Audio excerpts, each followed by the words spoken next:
No. Right, over there. Are you guys ready? Yes. Awesome. You're excited already. Awesome. That's great. I like enthusiasm.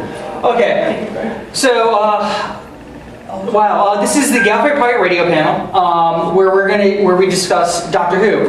We're specifically going to be discussing NUWHO. Before we get into why we're discussing NUWHO, because there's a special reason for this. Not just because it's coming back in August. Let us have everybody introduce themselves. We'll start at the very end with my regular co-host, Drew Meyer. Like you said, I'm Drew Meyer. No, you're not. Talk about yourself a little. Yeah, so I co-host a podcast, a vidcast called Gallifrey Pirate Radio. I'm a librarian, and I like Doctor Who. Hi, the people in the corner. I said, so that's me. Oh, good. Yeah. I'm Kelly Flick, and I have no idea why I'm up here. I like Doctor Who because one of my customers and my boss were like, you have to watch this show, not understanding that they were creating a monster. So that's me. Kind of have an unhealthy obsession now. It's okay though. Getting help. I'm AJ Hartley. I'm a novelist and a Shakespeare professor, and I don't really know why I'm here. Except that I like Doctor Who, and I grew up with it. I've been watching it since the late 60s, I guess. He's seen the missing episodes.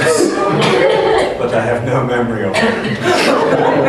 They're in there somewhere. We can still harvest your brain and probably pull out a decent copy. Exactly. We just jack you in. It'll be all right. That'll be our Kickstarter. Brain harvester needed $10,000. Hey, look, if you promised the Doctor Who community that you could get the missing episodes, they would be more than happy to donate the money to harvest your brain. Okay, I'm just saying. I got my checkbook. Yeah. All right, let's do this. Terror of Macra, here we come. Macra Terra, sorry. You're next. Wow, not gonna follow that up. I'm Maya Preisler, Doctor Who fan. I'm up here because I got drafted. And she's been on multiple episodes so far. Yeah. And I am the insane man behind the Gallifrey. Episodes of Doctor Who? I wish. I knew I'd seen that hat somewhere. And I am the insane host of all this stuff, of David Beauchamp of Gallifrey Pirate Radio. Now, who knows what is so special about, not this year, but next year of Doctor Who? Of NUWHO? Peter Capaldi. Oh, that's something even bigger than Peter Capaldi. Yes. 10 years. We've had, did you bring the list? I did not. You did not bring the list. No, absolutely not. But I can tell you. Awesome.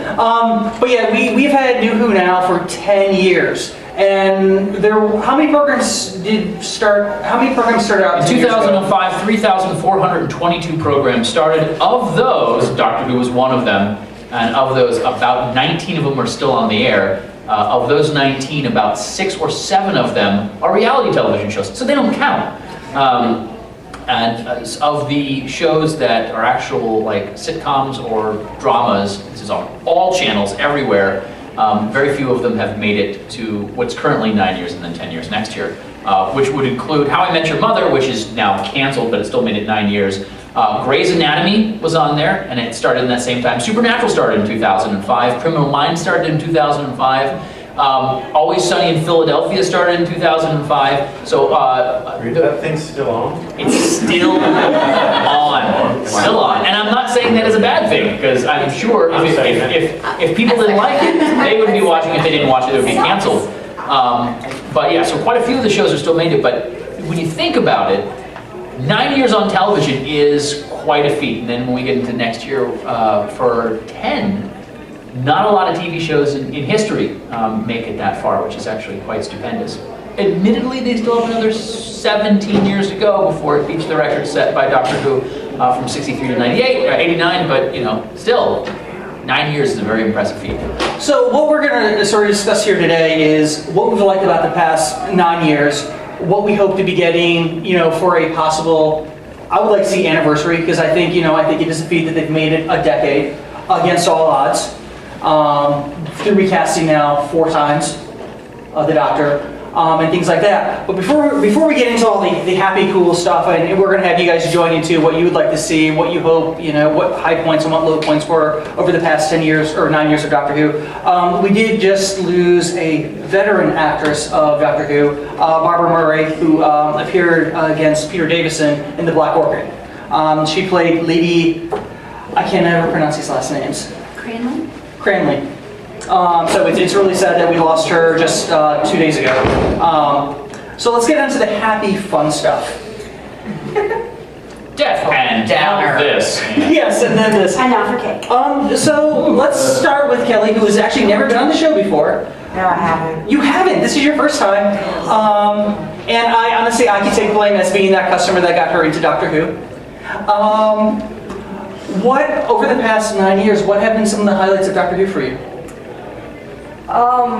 The emotional roller coaster. That's, for me, it was actually finding a doctor that, I loved all of them, I loved everyone I watched, but I liked finding a doctor that personality kind of fit in line with that socially awkward, goofy, doesn't quite know what to say or how to be, and everything's kind of tongue-in-cheek, and I liked that. Which one are you talking about? Matt Smith. Just making it Matt explicit. Smith. Yes. Some people judge me. You said awkward, we probably knew what you meant, I was like, but just... Oh, come on, David Tennant, man. He wasn't quite socially awkward. He had a debonair kind of suave. Maybe that's just because I like when he smiles. I mean, that was a highlight too. I had some. I liked the view from the audience. It was neat for me to get into the world of Doctor Who and not just the new stuff. I'm going through the classics now. I'm still working through it because I work retail. And having this whole world opened up to me, this whole universe, time, space, all that, it was amazing. And I had a lot of friends who talked about it, and I was just like, yeah, some show. And now here I am. A true convert. Yeah. And I have to say, do you like the shirt? I liked it. It was the 50th anniversary special. So AJ, past 9 years of Doctor Who, I mean, what have been some of the high points for you? Donna Noble. Too Yeah. soon. It's too soon. Yeah, I think in some ways she's one of the best things about the show ever. I really do. I think, and I wish we saw more of it.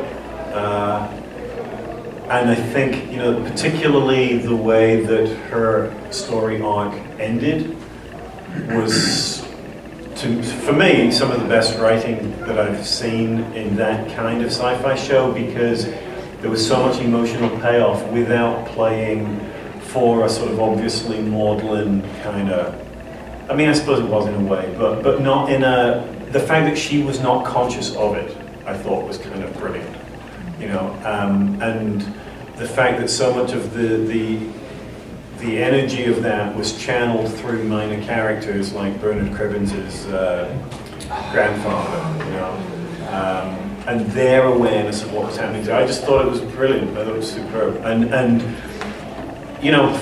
we've had some versions of this conversation before. I actually think that kind of writing is something that the show has lost of late, and I'm hoping we're going to recover it in the future, though I have concerns.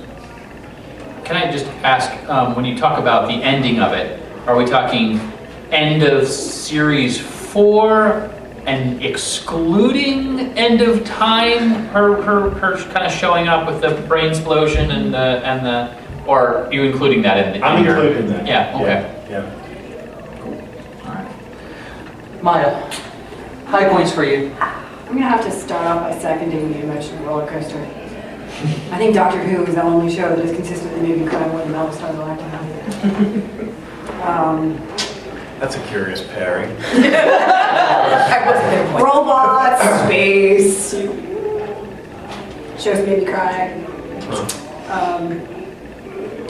River Song, Captain Jack, actually. have a lot of friends in the LGBT community, so to have a character like that who really became the poster boy for sexual equality was really, really awesome. That made me really happy. I think those are my top three. Drew, high points over these past 9 years of NUWHO. I think the highest point was the 50th anniversary, and how the community, I'm not going to say sprang up because there were Who fans everywhere, but made themselves heard and known. We went to not one but two showings of the 50th anniversary. One on the Saturday was actually launched, and then the Monday night when it was released in theaters, to sold out crowds. 90% in costume and or wearing shirts. I mean, there were scarves and bow ties aplenty, fezzes and all around. But just to see a program like that, I mean, think about just television in general. For the most part, outside of a convention, you don't see a lot of fan base publicly acknowledging. And Doctor Who really has kind of transcended that trend. If you can transcend a trend, maybe. But just to be a part of that was really an exceptional experience for me. I really enjoyed it. And can I just add, I would say that for me also the 50th, again, just in terms of the content of the thing itself, was one of the highlights for me. Mm-hmm. And to see Tom Baker pop up. And we'll say that Doctor Who Magazine agrees with you, but we'll talk about that another time. Yeah, so you guys out there, what do you think some of the high points of the past 9 years have been of Doctor Who? Oh, come on, you guys were at Chatty Gabby's just like 5 minutes ago. I'm just thinking, well, I mean, what really stands out in your mind as, you know, what you've really enjoyed these past 9 years? They're only in here because the air conditioning is working. Well, the rebooting of a series too, that like myself, I grew up watching, you know, on PBS. And to take that series, keep the soul of it, and relaunch it, that's a high point for me because it was just like all of a sudden it's back. And then like, you know, getting my daughter into it, getting my wife into it, and everybody just taking off. And a lot of friends watch it. And you can drive down the highway now and see my other cars at TARDIS, see the stickers, see all the decals. At work, there's some of us who have things on uniforms and stuff, and people just go, okay. So it's just recognizable now, and also it's gone a lot more mainstream, but you can still see that the fans are still there. Were you skeptical of the reboot? Because I was. I liked Eccleston, and then when Tennant took over, I thought, okay, this is going a little more he's just too quirky, perky, and that's the only thing I didn't like at first, because Eccleston was dark and brooding, and then all of a sudden, changed direction too quick. And so it took me a little while to warm up to Tennant. So, but, I mean, he was a good one. Yeah, got broody later. Yeah. Like after Rose. Even Tennant seemed kind of very loner, depressed, maybe. Mars. Well, Mars. Yeah. Yeah. Dark and broody. Yeah, but see, then they brought it more out to, you know, more upbeat instead of down, which if you kept it down, it probably would have taken the show down. For me, the word for Tennant is Hamletic. Are you saying there's a method to his madness? Well, it helped that he was playing the role for the RSC. Yeah, it certainly did, yeah. The only reason I watched it, not the only reason I would have watched it. Though, wouldn't it be interesting if during Tennant's run, he had actually appeared in another Shakespearean episode, maybe when instead of having Love's Labor's Lost, they had we're playing Hamlet. He could have snuck on as a little wink to everybody. I saw his Hamlet live in Stratford right after the end, you know, of his time in Doctor Who, and the audience was full of Who fans, you know, and it was really interesting because I've been in that theatre many times and I've seen Hamlet many times, but it was a completely different kind of energy, and the play, obviously we don't want to spend time talking about this, but the play felt completely different, and he found a humor and an energy, and there was a willingness of the crowd to sort of support him in all kinds of interesting ways. It was an absolutely electric performance, and one of the best talents I've ever seen. Wow. Who has 2 thumbs and is super jealous right now? So, And I got to meet him and talk to him.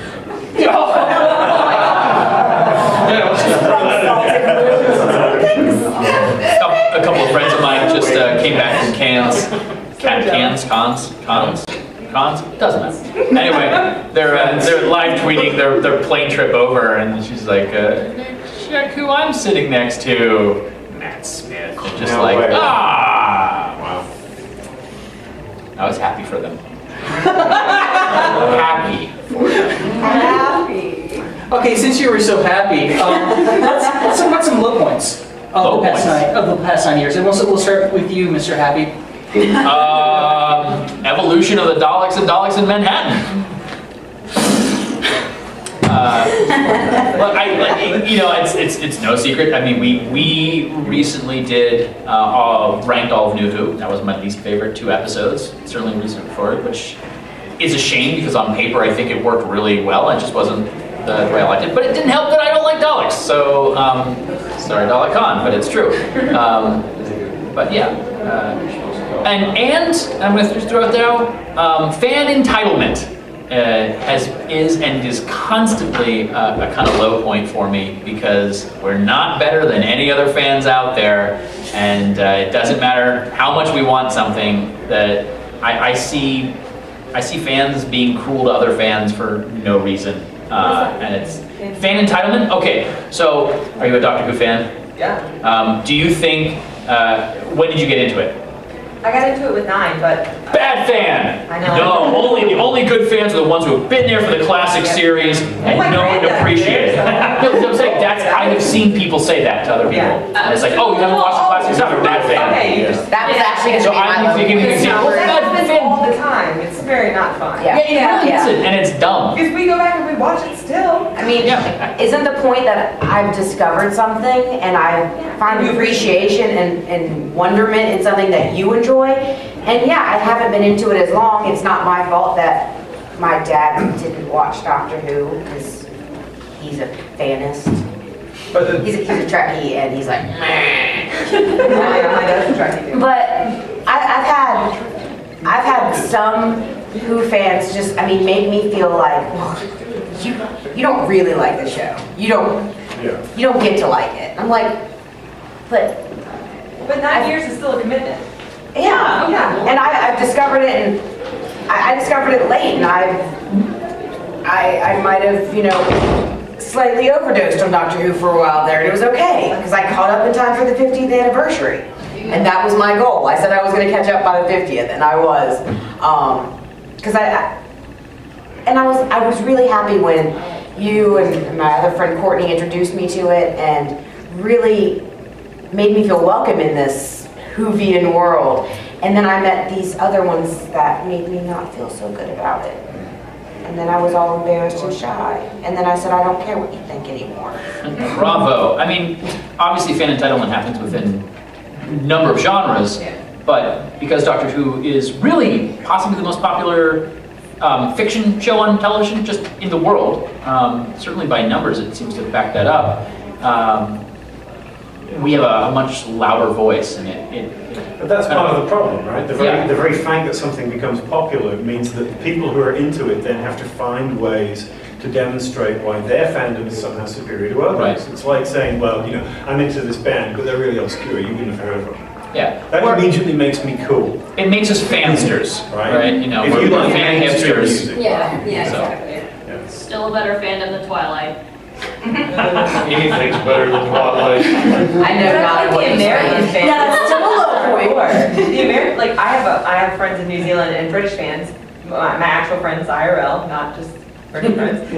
And they're Doctor Who fans, or children watch it, or it may have skipped a generation in their family, but they still like it and they watch it somewhat on their televisions. But my American friends are the ones that are kind of judgmental, not my British or my New Zealand friends. Like I don't understand that. My American friends are very hardcore. They're like, we found something that is British and it's beautiful and we want to keep it sacred and you need know to why? respect every episode. Because America, that's why. Maybe. If you've ever been to Goodwill and you look on their bookshelves, inevitably you're going to find a ton of Star Trek books. Oh, yeah. Because there's more Star Trek books sold per second than any other fan base in the world. I mean, it's just, there's a lot of it in circulation. Wow. In many ways, that's kind of the mentality that the UK had. I don't know about now, but where it's kind of a part of it. It was like that show that was on TV up until 2 or 3 years ago. While they were filming Doctor Who, you would never get fan accumulation. People would they'd watch and then they keep on watching. Oh, they're filming Doctor Who. The fervor behind the show has definitely grown, and I think that you're going to find, especially with the internet, where it's kind of a universal insular fandom, it's far more likely to get that enthusiasm. Can I add a low point? Yeah. Oh, please. That's going to make me enemies. You know what I'm going to say. Everything. I mean, I think there have been low points in the Matt Smith era that are not just about fans; they're about writing. And I hate to say it because I know some people really like the episode, but for me, the sort of epitome of the problem is dinosaurs on a spaceship. Yes. Yes. Absolutely. Yes. And I've said this before, and I get lots of flack. Well, I mean, honestly, I find that there's a tendency under Moffat for lots of running around and to what feel to me glib, undeserved resolutions. Great. Oh, no. I mean, honestly, I think my favorite thing about Dinosaurs Spaceship, which I said numerous times, are the ankylosauruses, because even in Jurassic Park, we didn't get ankylosauruses.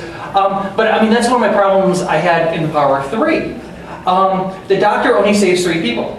And not all the other people that are also comatose or possibly dead or possibly alive, we don't know. They're just laying there. All he saves is Amy, Roy, and Brian. He leaves all those other people just to die.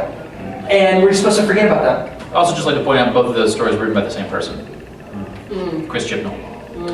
I also happen to love both of those stories, but for different reasons. But that's, again, that's the beauty of Doctor Who as a show. There is something for everybody, and if you don't like it in one episode, you'll find it probably in something else, and multiple views, and that's a reflection not so much on the show, but I think as the audience, which it is a show where many different types of people from many backgrounds can find something they like. Oh, see, now you're just being nice. I have to argue with you even more. So, what about, I mean, okay. Because we've talked about this. We have. But another low point for me was the way Matt Smith had to bow out. And I really hated that episode for him because I thought he deserved better. I'm not going to argue that point Well, either. one thing I want to say about that, and even Smith has said this, that was probably one of the scenes that had the most takes. Like, just all the regeneration, all the goodbye stuff, which I can't wait for the Blu-ray of that season to come out. I want to see those other takes. Like with Tennant, they did 3 takes. That was it. But for Smith, and like Smith even said, I was really surprised that they had used that as his goodbye. So I'm kind of curious about what else is there, what they didn't use, what could have been, and what wasn't. AJ, are you talking about the actual regeneration or the whole episode? For me, it was more about the whole episode. It was, Yeah. there's, maybe I'm just not clever enough, but there was a point at which I feel like the story's incoherent. And I don't know what I'm pulling for, and I don't know what I'm supposed to feel, and there's a lot of whiz-bangs and flashes and stuff going on, and it doesn't pull me in. And I know that for some people, some of the Tennant stuff became overly saccharine or emotionally manipulative. I'm actually more comfortable with that than feeling like I'm supposed to feel something, but I don't know what I'm supposed to feel, and I don't really feel anything, and that makes me angry because I actually like Matt Smith's Doctor, and I hate to see him going like that. No, I can understand, because I mean, a lot of it was quick little scenes. Yeah. That, it feels like some should have been longer, there should have been some other scenes, some other things connecting. It didn't feel like the full story. Yeah. It feels like they chopped a lot out. And I'd actually be curious to see the actual shooting script that was done. Just to see, like I said, what could have been, because even Smith, what he said, a lot was cut from that. So I'm curious to see what we might get on the DVD release so we can actually see what was taken out. So Maya, low points for you in the past 9 years. So not to repeat anything that anybody else has said, because I agree with several points that were made. I think one of the low points for me was 10, the house elf. which is, when the master shrunk it down, you got Oh, the dummy. Oh, God. The dummy doctor. the dummy doctor. I was just like, really, this is really terrible. So there have been a few moments like that, and then the Christmas special where I have a bunch of friends who are very much like, oh, Doctor Who, oh, why do you watch it? And then those episodes come out, and I'm like, I have a really hard time justifying it right now. Get back to me later. And so I hate those moments where it makes it really difficult to love the fandom. Like what episode you would show your friends to try to bring them into it. Like, it's so hard to choose. Yeah. You give them the wrong one. Yeah, They'll say the wrong yeah. one. But Like, the TV show. nonsensical moments where it's just a little ridiculous, because those are the points that people stick on and they say, oh, I don't understand. And you're going, well, And You can't show them like Angels Take Manhattan. You can't show them like, you can't show them. right, there are entire chunks of stuff that you just can't show. Yank them in. And Yeah. there is a sort of an Atlantic gap on some of this stuff, right? Oh, yeah. And this is really hard to explain, but Christmas is different in England. It really is, and they are acutely conscious of it when they write those Christmas episodes. I don't know if you've read Russell T Davis's, what's it called? The Writer's Tale. Writer's Tale. And he talks about that, about what's appropriate for a Christmas episode, and they think about them quite differently from the way they think about the others. And it's something to do with the way Christmas feels in England. And it's different. It's a different... See, I can't explain it. But part of it is because you're dealing with a much more homogenous culture where everybody celebrates Christmas regardless of religion, right? Regardless of attitudes. And so there's this weird festive atmosphere around that time that shapes these sort of big cultural traditions, which includes the Doctor Who episode now. Sure. Well, television, if you think about most holidays, with the exception of maybe Thanksgiving, which does cater to your families at home, you're going to watch maybe some football or some specials. For the most part, television doesn't really play into a holiday tradition. Maybe you have the Halloween special on The Simpsons or something like that, but in the UK, it seems like television really is a big part of it. So instead of normally having what are repeats on TV, because no one's really going to be watching it, it's the same movies over and over again. In the UK, it's I always forget this word. Not commitment television, appointment television. It's appointment television. It's expected that you're going to sit around at 5:15 and 6 o'clock and watch whatever EastEnders special is on, or Doctor Who. Again, not having been there, I'm only speaking from our base. I think you're right, and this is also a legacy of the old Who, when when I grew up, there were 3 channels, Right. and everybody watched the same things. And you can, and this is still true in the UK in the ways it isn't here. That when something becomes popular, everybody is talking about it. Everybody's aware of it. It's not like that in the US, where cultures are so different, racially, culturally, geographically, and you don't have one thing that completely occupies a cultural consciousness in the way that something like Doctor Who can in the UK. Do you think that plays into what we were talking about earlier with the fandoms and the fanatics that are, well, we're better than yours? Because if everybody in the culture is talking about it, then it's all a community as opposed to, well, we're a hierarchy here. Yeah. Well, one thing I do know about the Doctor Who fandom over there, because I've read up on this part, is from people that go, I talked to Peter about this quite a bit. If you go to a convention like this overseas, you're not going to see costumes. You'll see a handful. Now, if you go to something over here, like Dragon or something like this, especially tomorrow, or a lot of cons here, people are decked out in Doctor Who or whatever their fandom is. Over there, not so much. It's only a handful of people. So, it's a really weird dichotomy there with the fandom. But the assumption, I would guess, is that you're dealing with a wider cross-section of the population. They don't think of themselves as fans in the same way. Right. If Doctor Who's just a part of the culture. Yeah. It's almost like a kind of a zeitgeist indicator. Yeah. Well, it's kind of like, they with regards to missing episodes and people looking for missing not just Doctor Who episodes, but Dad's Army, Dad's Army. and a few other things. It's considered a cultural heritage now. It's a piece of of their cultural heritage, kind of like apple pie for us or baseball or something. It is cultural heritage. So I think you have that factoring into the way they perceive it over there versus how we perceive it over here. But one question I want to ask you guys, what do you think some of the low points over the past 9 years have been of Doctor Who, of New Who? Yeah, go right ahead. I didn't like what they did to the Weeping Angels in the episodes after Blink. 100% behind you. Diminishing returns. They made them too big, too powerful, too everywhere to be believable. After the first episode, it was like, oh, maybe that statue over there is an angel. Maybe it's not. And then it's like, oh, the Statue of Liberty is a weeping angel, and a picture of an angel is the angel itself. So I have a picture of the Statue of Liberty in my room. Why hasn't it killed me yet? Yeah, who has their eyes on the Statue of Liberty still, right now, like we're saying? Plus, in that episode, there is a picture of the Statue of Liberty, and it does not do anything. You're in depth right there. That's hardcore. You know why it doesn't do anything? Because you were watching it while it was on Yes, TV. I see what you But then wouldn't it get in your eye? Right, it should have been inside.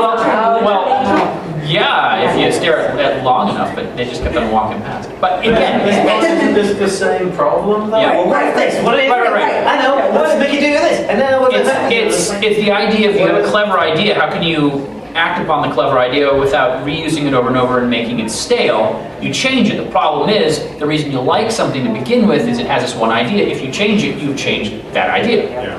And I think that is, Moffat will always be a far cleverer guy than I am.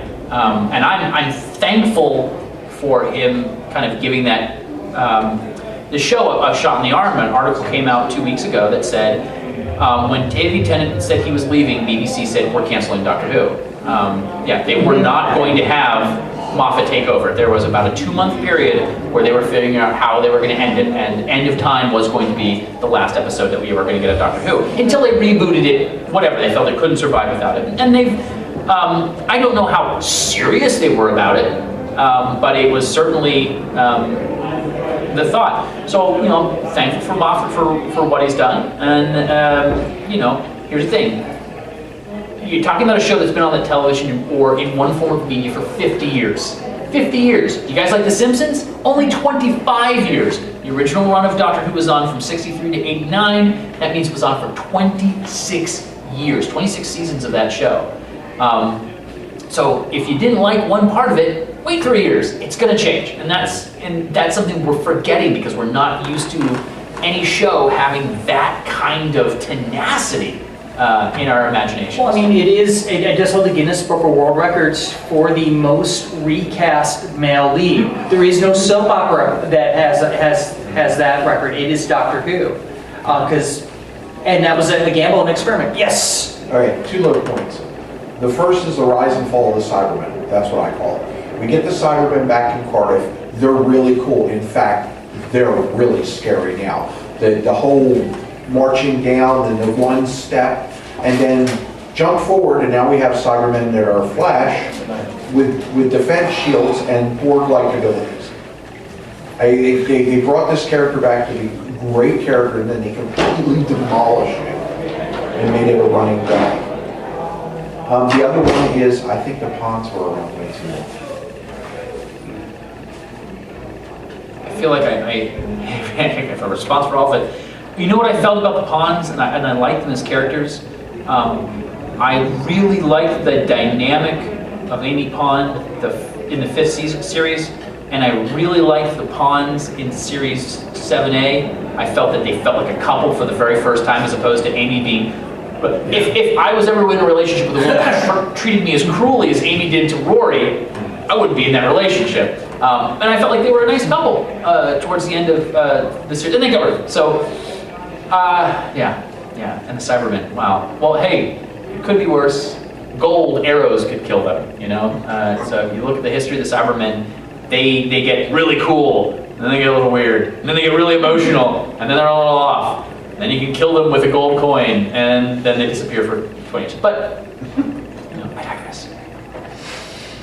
So, we're at a change right now. Coming, in what, 2 months, August? We get Peter Capaldi, or Capaldi. I mean, I'm not sure. Yeah, I've heard it pronounced both ways.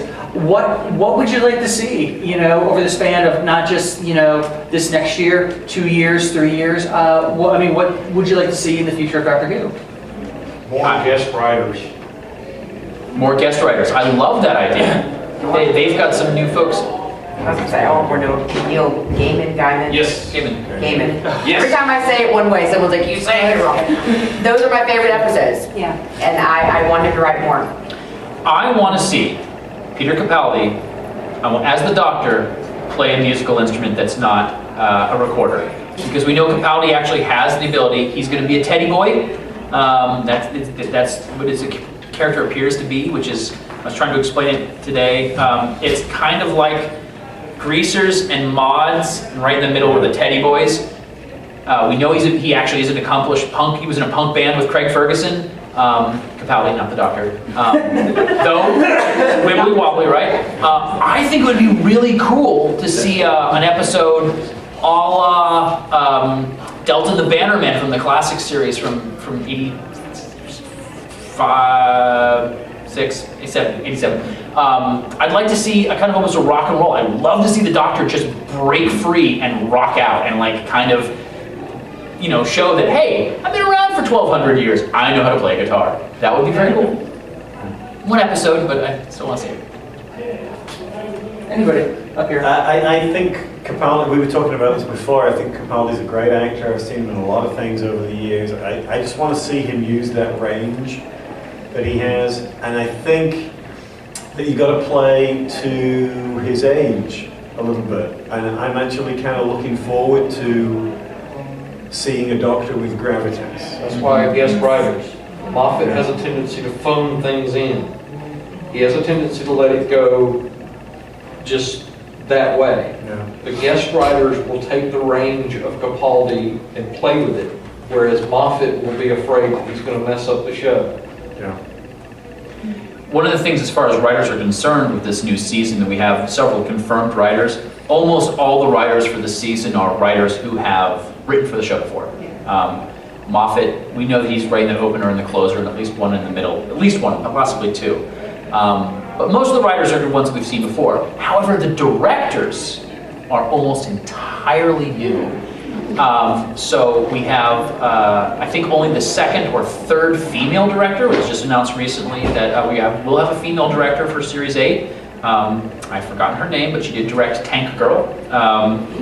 Anyone remembers that one? Which was I love Tank Girl. Yeah.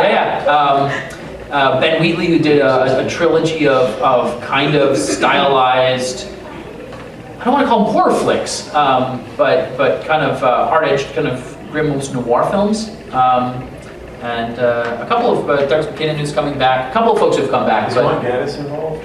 Gatiss is. Gatiss is. I don't know if you guys want spoilers, but Gatiss definitely is writing an episode. Not directing though, but I don't think he directed An Adventure in Space and Time. But he is writing an episode that does take place in the past, because that's what Gatiss does. And I think he's also doing another one next season already. I think that's already confirmed. Yeah, 8 Series 8.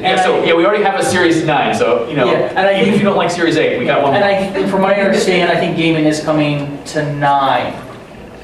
They haven't cleared it official, but that's the push. Yeah. So, I mean, my anxiety, if I have one about this, is that I'm afraid that Doctor Who is becoming, from the perspective of people like Moffat, a show which is too big to fail.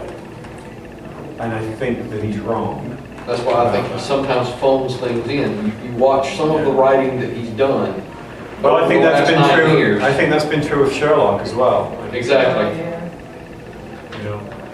He's like, it's Sherlock, it's Doctor Who, it's fine, just But have him around. remember, even as fans, as much as you love something, the bottom line is a show fails when people stop watching it. Because television is a business, it's not art. If you're lucky, you're allowed to make something that's lasting, that's beautiful. But the bottom line is as long as it's making money for BBC, it will stay on the air. So even if it's phoned in, it doesn't stop until we stop watching it. And right now, that's not going to happen. At least we got 2 years. If it continues, and it doesn't get the ratings they want, sure, it could potentially fail. But even Or if it toy fails, sales. what's that? And toy sales. Right, but as long as it stops making money, Yeah. and if the this room is any indicator, that's not happening anytime soon. So, who shirt, who shirt, who shirt, who shirt, who shirt. Firefly. What is that? No, actually, I got a cookie jar. So, Kelly, what would you like to see in this year, next year, 5 years from now? What would you like to see? I want Neil Gaiman. Oh, that's. I thought I made this perfectly clear, baby. I need another Neil Gaiman episode. I would like to see, I think Matt Smith's Doctor was fun. I had fun on his adventure. I think I'd like to see this, I don't want to say get more serious, but I want to see a different side of the Doctor. I want to see a little bit more in-depth side of a Doctor besides just let's be silly.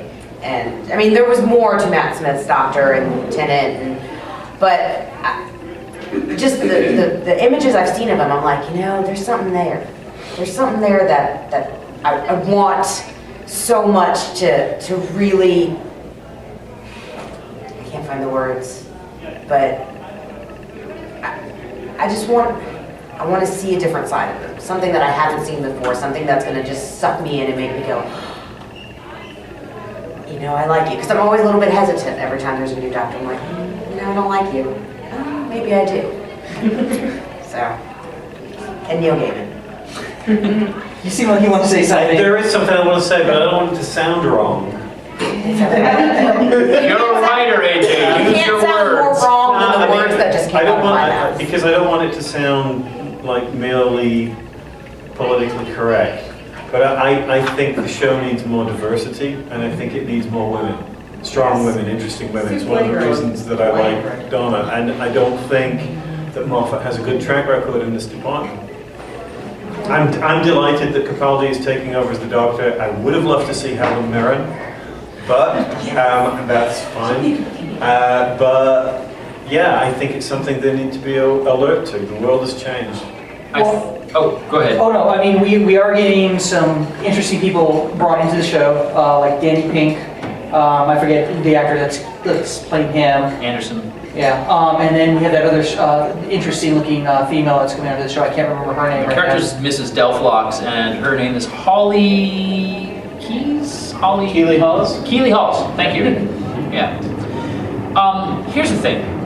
I would love to see a female Doctor. I would love to see a Doctor of color. However, guaranteed, it's not going to happen anywhere near the 50th anniversary. It's too much in the spotlight. And I don't think that change, any justice would be done with that with Moffat and the current creative staff behind it. And if we want to see a change in that sense, we need to see a change behind the camera and behind the writing staff.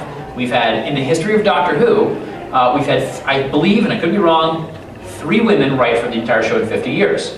Only one of them, Helen Rayner, in New Who. And with the woman who is directing right now, I think she makes 3 or 4, because I know Alice Troutman directed a number of them, including Blink and the one on the train. Midnight. Yeah, Which is, God bless that episode. So good. Yes. So good. It is. Yeah, so I think we need a change behind the cameras, behind the scripts, before we see it. And that's not going to happen 1 or 2 years. I don't dislike Moffat, but I think that that kind of change is not going to happen for a while until we get some kind of administrative change. Maya, what do you hope for in Doctor Who? I would like to see it get a little bit darker, a little bit more cerebral perhaps, and I'd like to see something historical that went someplace a little different. We've done a lot of historical England, we've done some historical United States, so that's great and all, but one of the things about classic Who that I remember liking was, going to Egypt going to South America. Like, he used to go all over the world. It seems like lately he kind of stays in the English-speaking countries. I'd like to see them go someplace where maybe they're speaking Chinese or Spanish. And that should really even better because We're right, but you know, the cultural diversity, the Doctor has all these places he can go and times in history. Let's do something really interesting like we used to have. Well, Some of this is about budget, though. Yeah. I mean, when they did the Pompeii episode, that was a colossally expensive. Yeah. Well, I mean, I would like to see a pure historical again. I mean, Drew and I have talked about this a few times. I mean, we haven't had a pure historical since honestly, Black Orchid. That was the last pure historical. There was no monster. There was no robot. It was all people. And the Agatha Christie came close, but we had an alien there. I mean, it'd be nice to see a pure historical again. I just thought of another high point, can I say? Yeah. Your knees are bouncing. The making of the 50th anniversary episode with the sort of Five-ish doctors? with Davidson and Sylvester McCoy, and that was brilliant. I thought it was absolutely brilliant, and I wish it had aired. Yeah. You know, I'm surprised they didn't release it with Space and Time. I'm surprised they haven't released it yet, unless it's going to be included on the seasonal box set. So did you see? You know the thing I'm talking about? The episode, the thing that they made with the doctors who didn't get into the fantastic. And actually, that was Davison's. That was Peter Davison's idea. Yeah. He wrote it. His daughter helped produce it. Moffat helped produce it too. Yeah. It was an official BB thing. Yeah. Oh no, actually, originally it wasn't, because you remember when Davison asked for all the footage. That was going to be used for the five-ish until the BBC got behind it and decided, let's put some money into this thing. But yeah, that's what Davison wanted my footage for. another high point I think of was the Doctor's Revisit. The what? The Doctor's Revisited. Where That's the Brenham all the BC? doctors. Oh, yeah. They would have a 30-minute history of that doctor with interviews, and then they would show an episode. Yeah. But you had an hour of interviews talking about that doctor, and then you had a special episode with that doctor. Well, I'll tell you this, if you like that sort of thing, if you get any of the special editions of like the DVDs, like the classic stuff, a lot of them were packed full of those sorts of interviews. I didn't start watching them until probably about maybe, I started the GPR 3 years ago, but it was about 5 years ago I started watching some of the documentaries. I mean, I've had these DVDs forever, but I learned so much about the history of Doctor Who, and I never realized the behind the scenes. I thought it was great because to try and stop basically what he said earlier about these people who go, you didn't watch the first one, you're terrible. Well, no, I think if you watch these documentaries, they're absolutely wonderful on these DVDs. You learn so much about the rich history of Doctor Who. I mean, everything from the people that helped produce it. Uh-oh, you're excited about something? Do it! A light bulb comes up over here. This is why we have AJ on the campus. Look how happy he is! Like a kid Christmas. The Van Gogh episode. Oh, yes. Really, I mean, and that to me is exactly the kind of writing we need more of. It has all the sci-fi elements to it. It's got time travel. It's got all that stuff in it, but it has a real sort of emotional through line. And that stuff at the end where they break all the rules and bring him to the museum, I thought was just exquisite. Since I didn't mention one of my high points, one of my high points over this 9 years, I gotta say, is when the moments when we actually knew that this was not just a reboot but a relaunch, when we knew that it did have roots with Classic Who. And I mean, we had little pieces here and there, but the moment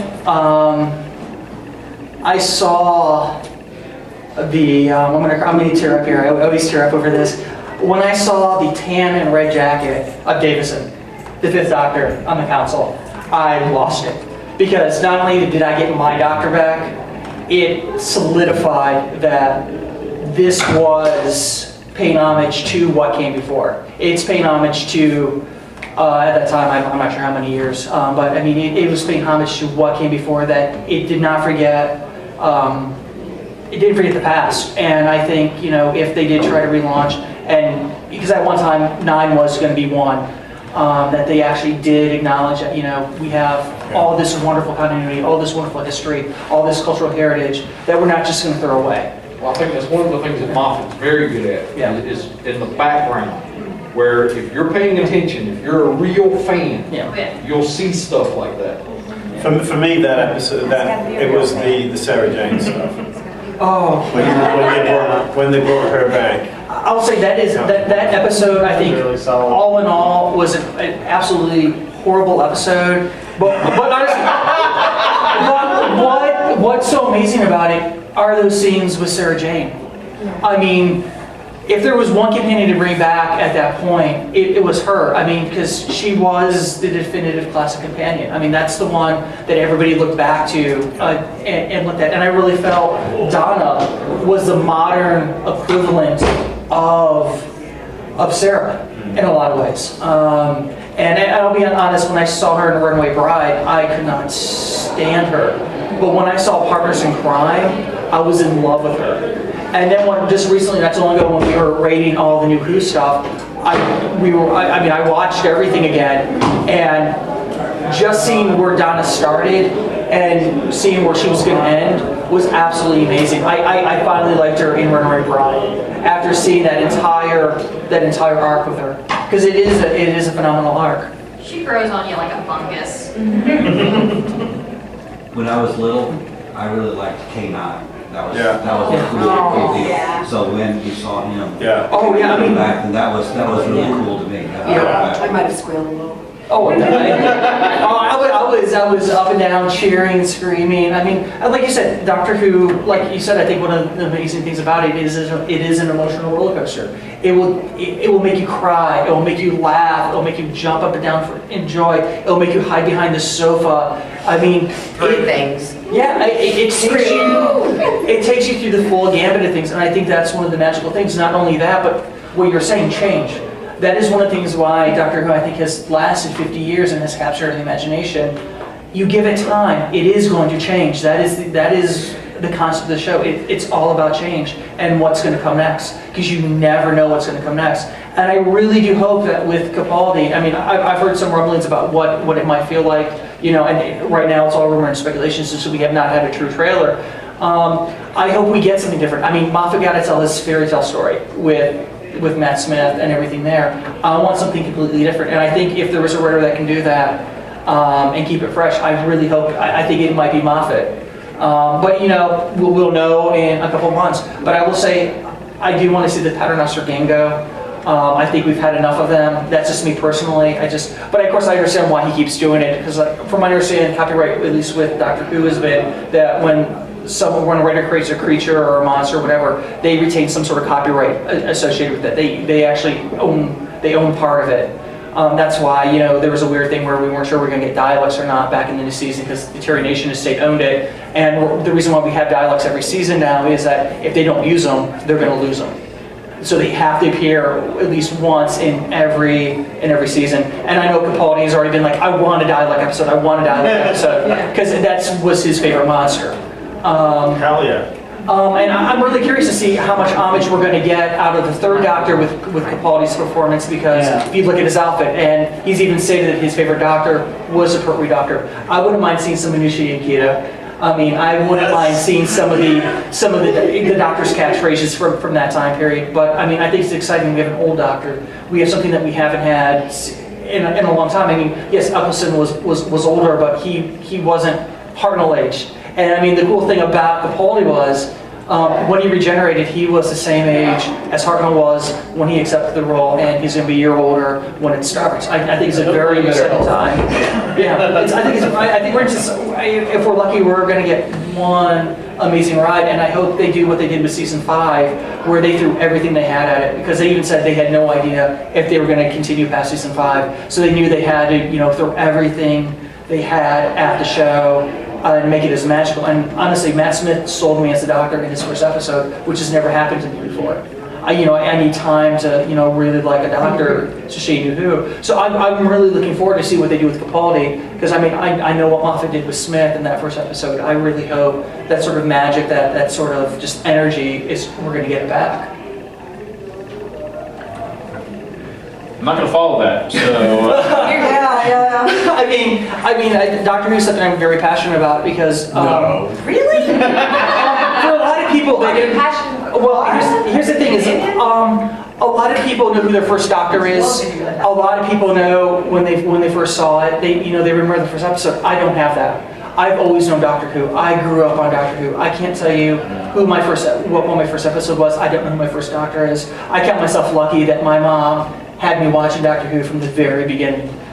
It's some of my earliest memories. So I mean, when I did meet Davison, who is my doctor, who I got interviewed multiple times over the course of the weekend, the first time I interviewed him, it was very hard for me to do because I was very, very emotional about it. Because I mean, he was my doctor, he was my father figure growing up. You know, he is what I wanted to be, and it was a magical moment for me. And I count myself lucky being a Whovian, and you know, we have this wonderful show that's lasted 50 years. I mean, we did lose it, and it was very ugly how we lost it, if you know the history behind that. But not only did we get Doctor Who back, we got it back amazingly well. We needed somebody like Eccleston to lead us as the Doctor. We needed somebody like Tennant to really capture the audiences. And then, you know, Matt Smith, he just took it and he ran. And I can't wait to see what Capaldi gives us next. It's just how I feel about the show. And does anybody else have anything else to say? Because it is time for us to sort of wrap this up. And I do want to take a moment to thank all my panelists for once again being up here, and thank you, Kelly, for being a first timer on the show. I'm going to give you a little name badge. A Who virgin. Yes, your GP. Yeah, we popped your GPR to Terry. Is it good for you? That's very Oh, troubling. it was very good. Wow. So I think that's it. This is GPR signing off until next time. Peace. Thank you, everybody. Thank you.